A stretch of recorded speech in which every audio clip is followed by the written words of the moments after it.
Hello dear students, let us continue the next part of living world. In the previous video I explained about taxonomical aids. These are the materials with the help of which the classification of organisms can be studied. The different taxonomical aids given in the syllabus are herbarium, botanical garden, zoological park, museum, key, flora, manual, monograph and catalogue. So already we have studied about two taxonomical aids. One is herbarium and another is botanical garden. Both of them are specifically useful in the study of plant identification.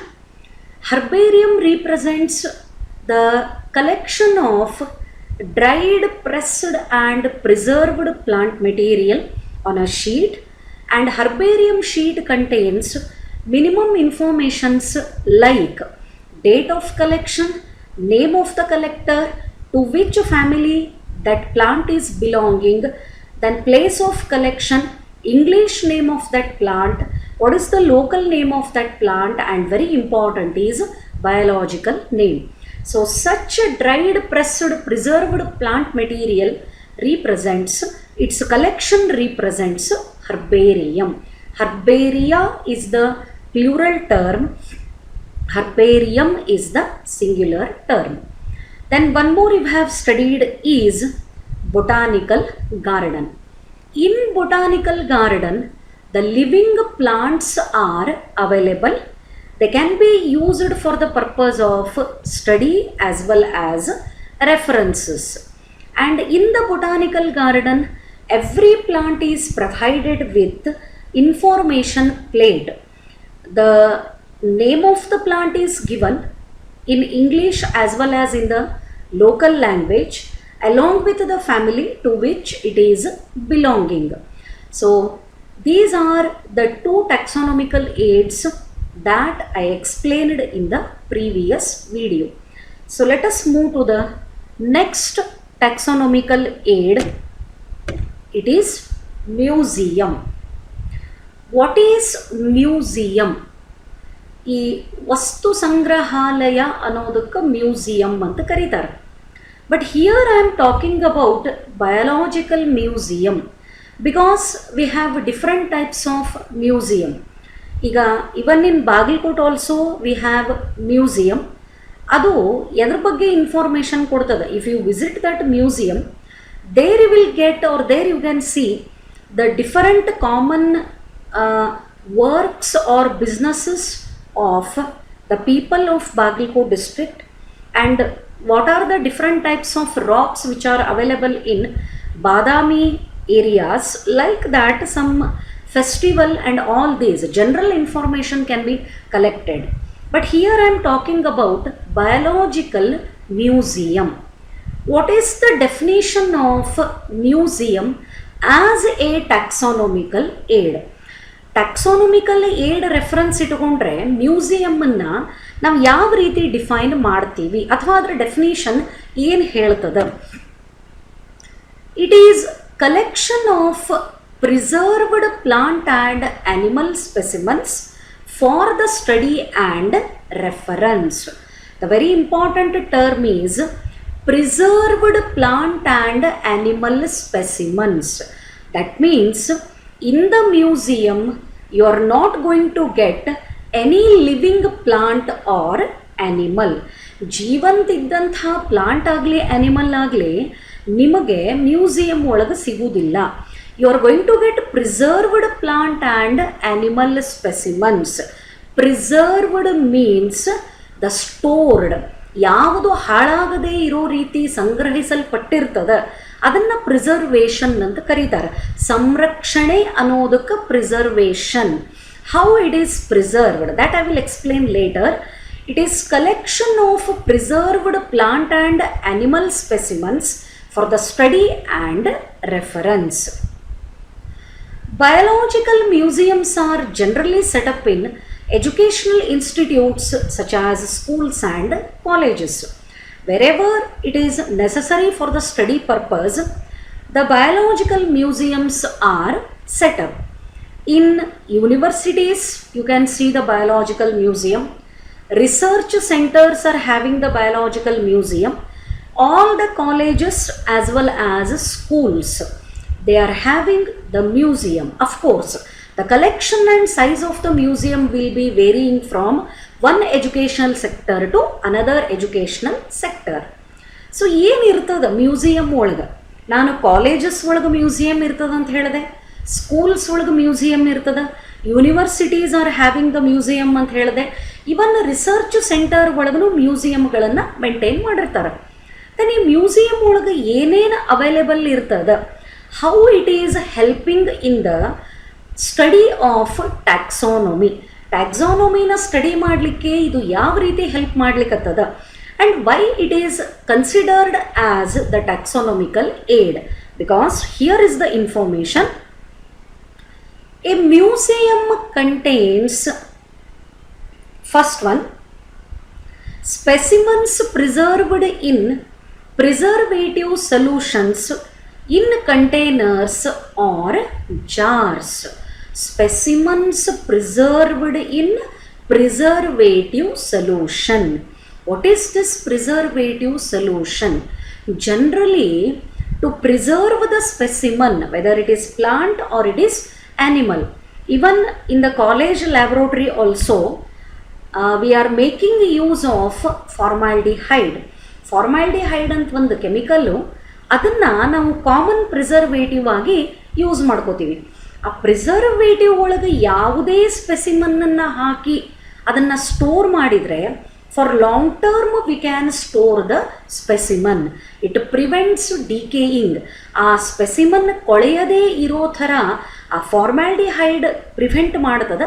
It is the very common preservative solution which is used for the preparation of specimens. And where these materials are preserved in the glass jars or containers. ಗಾಜಿನ ಕಂಟೈನರ್ಗಳು, ಗಾಜಿನ bottle ಒಳಗೆ ಈ ಪ್ರಿಸರ್ವೇಟಿವ್ನ ಹಾಕಿ ನಮಗೆ ಯಾವ ಮೆಟೀರಿಯಲನ್ನು preserve ಮಾಡಬೇಕಾಗಿರ್ತದೆ ಅದರೊಳಗಡೆ ಹಾಕಿದರೆ, that bottle along with the material plus the preservative solution, it is representing the specimen. ಆ ಎಂಟೈರ್ ಬಾಟಲ್ಲು ಸ್ಪೆಸಿಮನ್ನನ್ನು ರೀಪ್ರೆಸೆಂಟ್ ಮಾಡ್ತದೆ, preserved material. Then dried specimens of plants and animals. ಒಣಗಿದಂಥ ಸ್ಪೆಸಿಮನ್ಗಳು, ಅದು ಪ್ಲಾಂಟು ಇರಬಹುದು, ಆ್ಯನಿಮಲ್ಲು ಇರಬಹುದು. Say for example, skeletal system of different animals.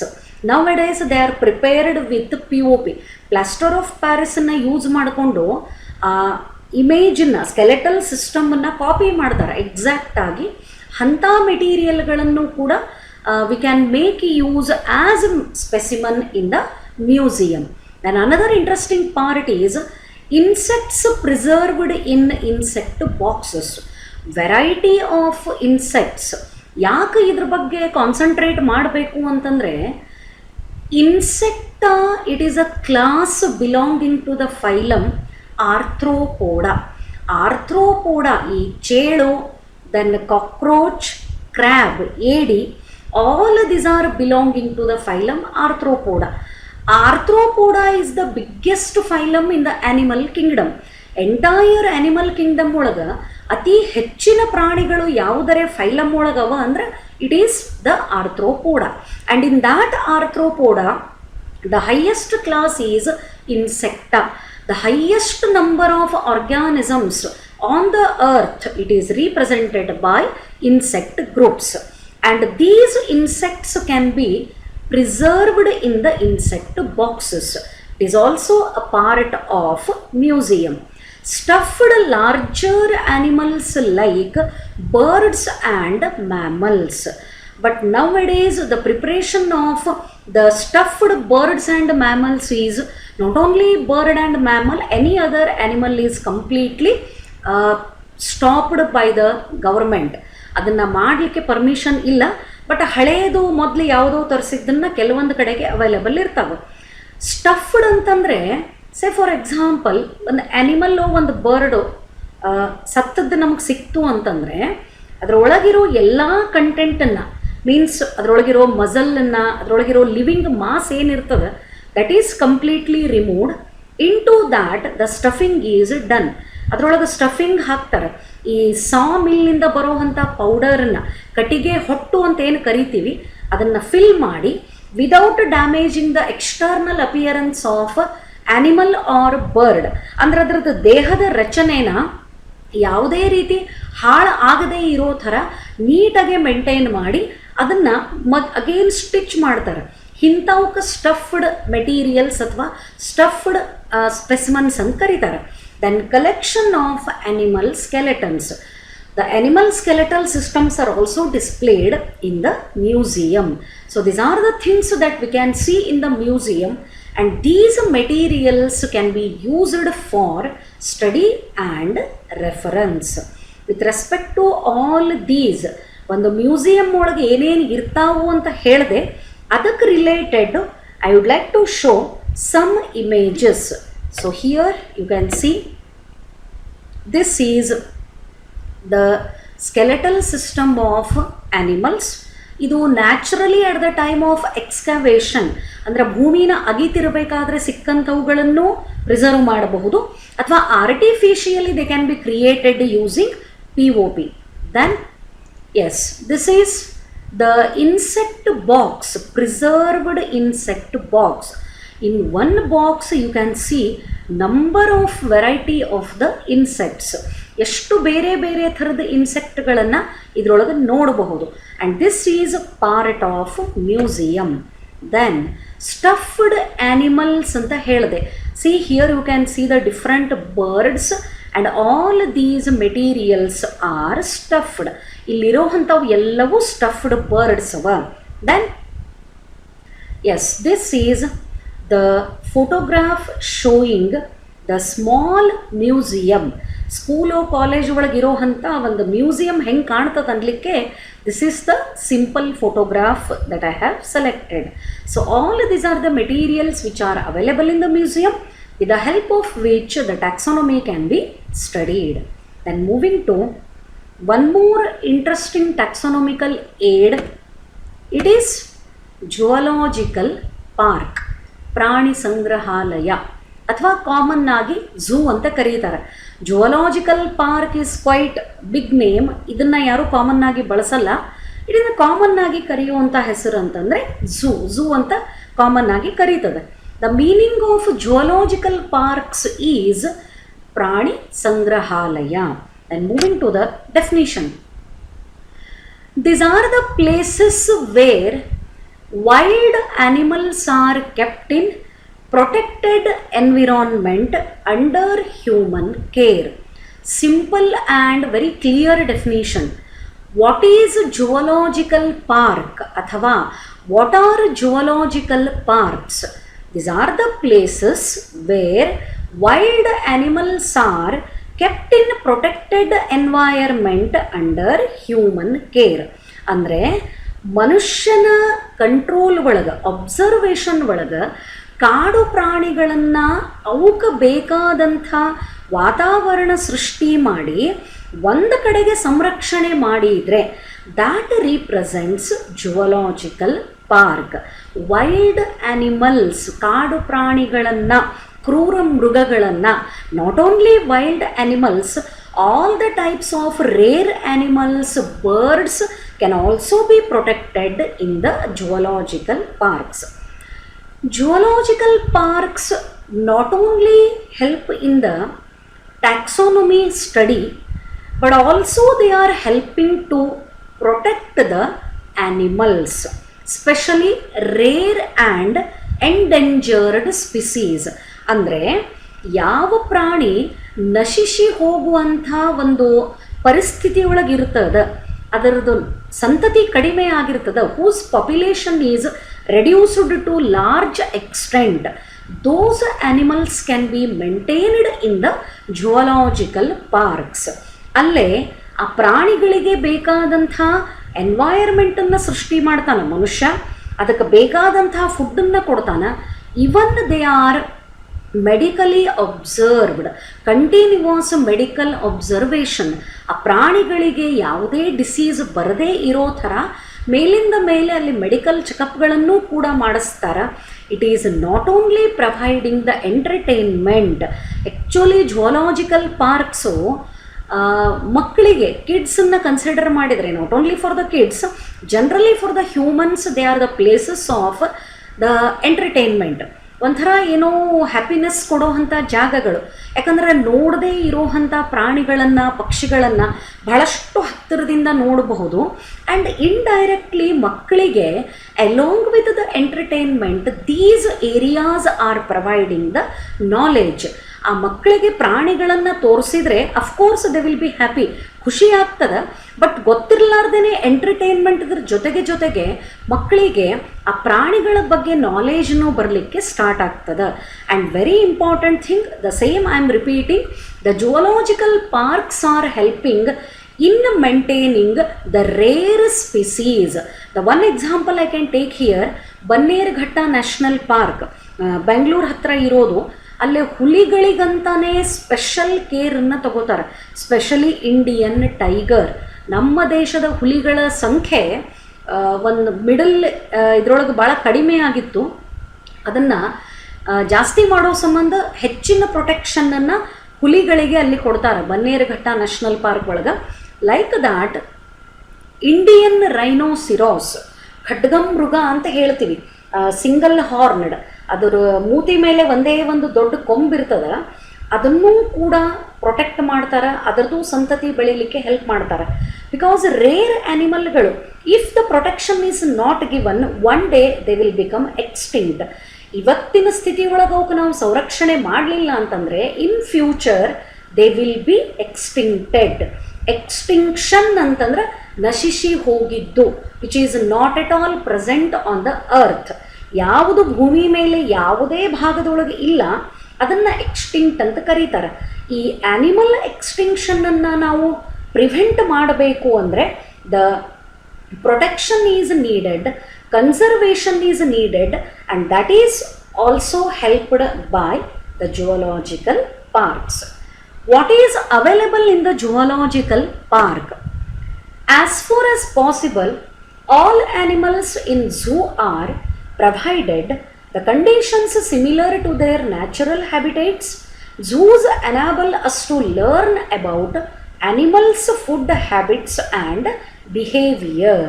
So as I explained, in the zoological park, as much as possible, ಎಷ್ಟು ಮಾಡಲಿಕ್ಕೆ ಸಾಧ್ಯದ ಅಷ್ಟು the natural habitats, ಅಂದ್ರೆ ನೈಸರ್ಗಿಕವಾಗಿ ಆ ಪ್ರಾಣಿ ಪಕ್ಷಿಗಳು ಯಾವ ವಾತಾವರಣದೊಳಗೆ ಬದುಕುತ್ತಿರ್ತಾವ ಅದೇ ಥರದ ಎನ್ವೈರ್ಮೆಂಟನ್ನು ಎಲ್ಲಿ ಕ್ರಿಯೇಟ್ ಮಾಡಿರ್ತಾರ ಝೂಲಾಜಿಕಲ್ ಪಾರ್ಕ್ ಒಳಗೆ. And by visiting the zoos, ಈ ಝೂಲಾಜಿಕಲ್ ಪಾರ್ಕ್ಗಳನ್ನು ನಾವು ವಿಸಿಟ್ ಮಾಡಿದರೆ ನಮಗೆ ಏನು ನಾಲೆಜ್ ಬರ್ತದೆ apart from entertainment? It gives information about animals food, ಯಾವ ಪ್ರಾಣಿ ಯಾವ ಥರದ ಫುಡ್ಡನ್ನು ತಿಂತದ, ಆ್ಯಂಡ್ ಅದರದ್ದು ಬಿಹೇವಿಯರ್ ಹೆಂಗದ, whether it is a mild or it is a wild, ಅದು ಸಂಭಾಯಿತದನೋ ಅಥವಾ ಕ್ರೂರ ಪ್ರಾಣಿ ಅದನೋ. ಆ್ಯಂಡ್ ನೀವು ಈ ಪಾರ್ಕ್ಗಳಿಗೆ, ಝೂಲಾಜಿಕಲ್ ಪಾರ್ಕ್ಗಳಿಗೆ ವಿಸಿಟ್ ಮಾಡಿದರೆ maximum information can also B collected. ಅದು ಎಲ್ಲಿಂದ ತೊಗೊಂಡು ಬಂದಾರ, ಅದರದ್ದು ನೇಟಿವ್ ಯಾವುದದ, ಅದರದ್ದು ಬಿಹೇವಿಯರ್ ಏನದ, like this some of the displays we can get in the zoological parks. So specially zoological parks ಒಳಗೆ ಎದ್ರ ಬಗ್ಗೆ ಕಾನ್ಸಂಟ್ರೇಟ್ ಮಾಡ್ತಾರೆ? About the wild animals. Then the example for this one I have selected, it is Sri Chamarajendra Mrigalaya. Very popular name is Mysore Zoo. ಇದು Mysuru zoo ಅಂತಾನೆ ಬಹಳಷ್ಟು popular ಆಗಿರೋದು. ಅದರ ಹೆಸರು ಶ್ರೀ ಚಾಮರಾಜೇಂದ್ರ ಮೃಗಾಲಯ. and I have selected some pictures of Mysore Zoo. So here it is lion couple. So you can see ಎಷ್ಟು ಸಾಧ್ಯದ ಅಷ್ಟು nature ಒಳಗೆ ಏನಿರ್ತದೆ ಅವು ಬದುಕ್ತಿರುವಂಥ ಎನ್ವೈರ್ಮೆಂಟನ್ನು ಇಲ್ಲಿ ಕ್ರಿಯೇಟ್ ಮಾಡಲಿಕ್ಕೆ ಟ್ರೈ ಮಾಡ್ತಾರೆ. Then here it is giraffe pair. only one animal having the longest neck, then this is of bird. So some images with respect to Sri Chamarajendra Mrugalaya, that is nothing but Mysore Zoo. So this is about the zoological park. Then one more small taxonomical aid, that is key. Key ಅಂದರೆ ಏನು? ಇದು lock open ಮಾಡಲಿಕ್ಕೆ ಬಳಸುವಂಥ key ಅಲ್ಲ, but it is functioning in the same way. ಎಲ್ಲಿ classification ಗೊತ್ತಾಗ್ಲಾರ್ದೇ struck ಆಗಿರ್ತೀವಿ, ಆ ಲಾಕನ್ನು ಓಪನ್ ಮಾಡಲಿಕ್ಕೆ ಹಿಂಟ್ ಕೊಡ್ತದ. That is why it is called key. How to define a key? Key is another taxonomical aid used for identification of plants and animals based on the similarities and dissimilarities. Plant and animal classification, particularly identification ಕಂಡುಹಿಡಿಯಲಿಕ್ಕೆ ಯಾವುದನ್ನು ನಾವು use ಮಾಡ್ಕೋತೀವಿ, ಯಾವ basis ಮೇಲೆ? On the basis of similarities and dissimilarities. ಅಂದರೆ ಹೊಂದಾಣಿಕೆಗಳು ಎಷ್ಟವ, ವ್ಯತ್ಯಾಸಗಳು ಎಷ್ಟವ. Based on similarities and dissimilarities, if the plant and animals are identified using the taxonomical aid, that taxonomical aid is called key. ಅದನ್ನು key ಅಂತ ಕರೀತಾರೆ. So in the key always ಒಂದು key ತಗೊಂಡ್ರೆ, ಟ್ಯಾಕ್ಸಾನಮಿಕಲ್ ಕೀ ಕನ್ಸಿಡರ್ ಮಾಡಿದರೆ, the keys are based on contrasting characters. What is the meaning of contrasting? Contrasting means opposite. Contrasting characters, generally in a pair called couplet. This you have to remember. ಯಾವುದೇ ಟ್ಯಾಕ್ಸಾನಮಿಕಲ್ ಕೀನ consider ಮಾಡಿದರೆ ಅದರೊಳಗೆ one pair of contrasting ಕ್ಯಾರೆಕ್ಟರ್ಗಳನ್ನು ಕೊಟ್ಟೆ ಬಿಟ್ಟಿರ್ತಾರೆ. Always the characters are given in pair. ಕ್ಯಾರೆಕ್ಟರ್ಗಳು ಒಂದೊಂದಾಗಿ ಸಿಗುವುದಿಲ್ಲ, ಯಾವಾಗಲೂ ಎರಡು ಬರ್ತಾವ, ಪೇರ್ ಒಳಗೆ ಬರ್ತಾವ. ಆ್ಯಂಡ್ ಆ ಪೇರ್ ಒಳಗಿನ ಕ್ಯಾರೆಕ್ಟರ್ ಹೆಂಗಿರ್ತಾವ? ಕಾಂಟ್ರಾಸ್ಟಿಂಗ್, ಅಂದರೆ ಒಂದಕ್ಕೊಂದು ವಿರುದ್ಧವಾಗಿ ಇರ್ತಾವ, ಅಪೋಸಿಟ್ ಇರ್ತಾವ. Such a contrasting pair of the character in the key it is called couplet. ಆ ಕಾಂಟ್ರಾಸ್ಟಿಂಗ್ ಕ್ಯಾರೆಕ್ಟರ್ದ ಪೇರಿಗೆ ಏನಂತ ಕರೀತಾರೆ? ಕಪ್ಲೆಟ್ ಅಂತ ಕರೀತಾರೆ.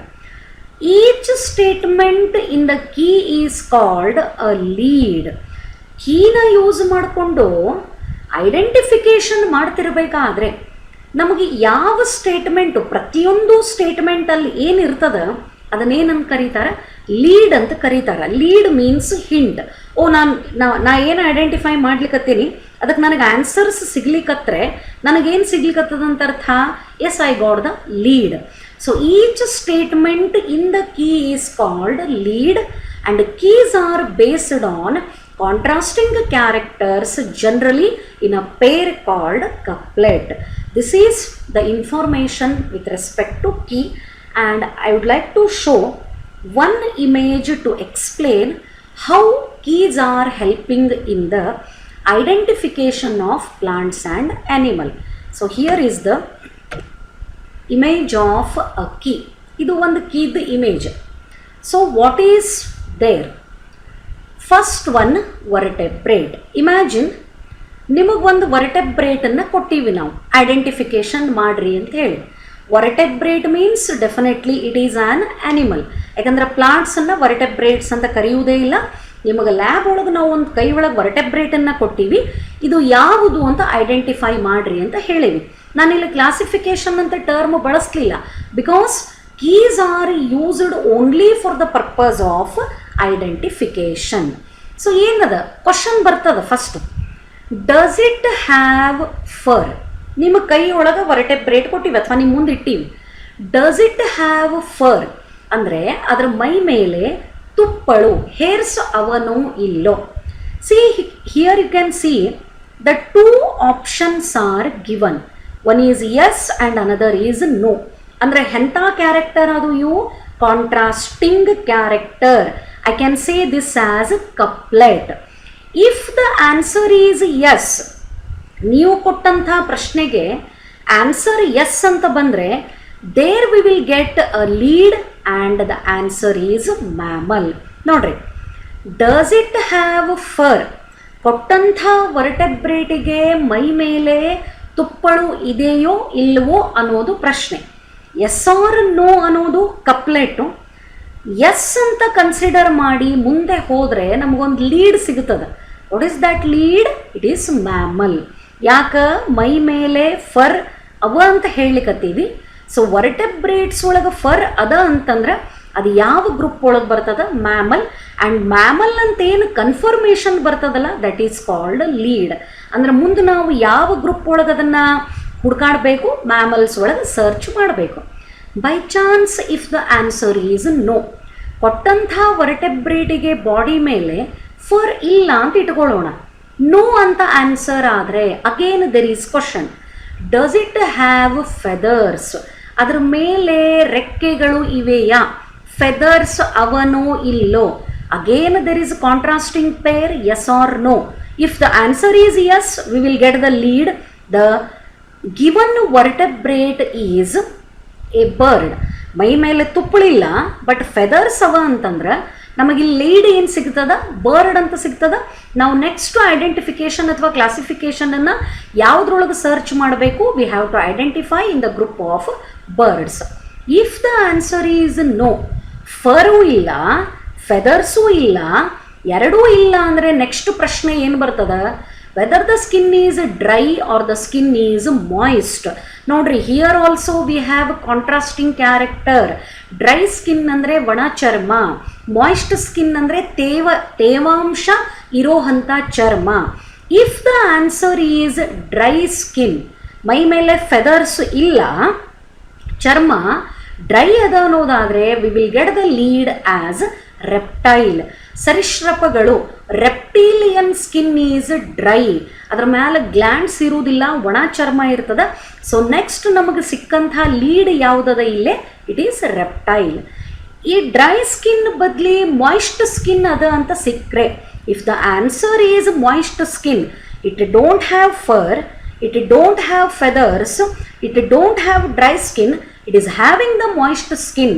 ಮೈ ಮೇಲಿನ ಚರ್ಮ ತೇವಾಂಶದಿಂದ ಕೂಡೇದ ಅಂದ್ರೆ ನಮಗೆ ಎರಡು ಆಪ್ಷನ್ ಮತ್ತೆ ಇಲ್ಲಿ ಬರ್ತಾವ. ಆ ಮಾಯಿಸ್ಟ್ ಸ್ಕಿನ್ನಿಗೆ ಸ್ಕೇಲ್ಸ್ ಅವನೋ ಅಥವಾ ಸ್ಕೇಲ್ಸ್ ಇಲ್ಲೋ? ಸ್ಕೇಲ್ಸ್ ಅವ ಅನ್ನೋದಾದರೆ ಲೀಡ್ ಈಸ್ ಫಿಶ್, ಅದು ಫಿಶಸ್ ಒಳಗೆ ಬರ್ತದಂತ ಕನ್ಫರ್ಮ್ ಆಗ್ತದೆ. ಸ್ಕೇಲ್ಸ್ ಇಲ್ಲ ಅನ್ನೋದಾದರೆ it is belonging to the amphibian. ಯಾಕೆ ಇದನ್ನು ಕರೆಕ್ಟ್ ಲೀಡ್ ಅಂತ ಕನ್ಸಿಡರ್ ಮಾಡಬೇಕು? The skin is moist and ಅದ್ರ ಮ್ಯಾಲೆ ಏನಿಲ್ಲ ಅಂತ ಹೇಳಿಕತ್ತೀವಿ? ಸ್ಕೇಲ್ಸ್ ಇಲ್ಲ ಅಂತ ಹೇಳಿಕತ್ತೀವಿ. Therefore the lead obtained is amphibian. Like this, the keys are always based on a pair of contrasting characters called couplet, and each statement in the key it represents a lead. So these are the three taxonomical aids that I wanted to explain. Hope this is clear for you. Thank you.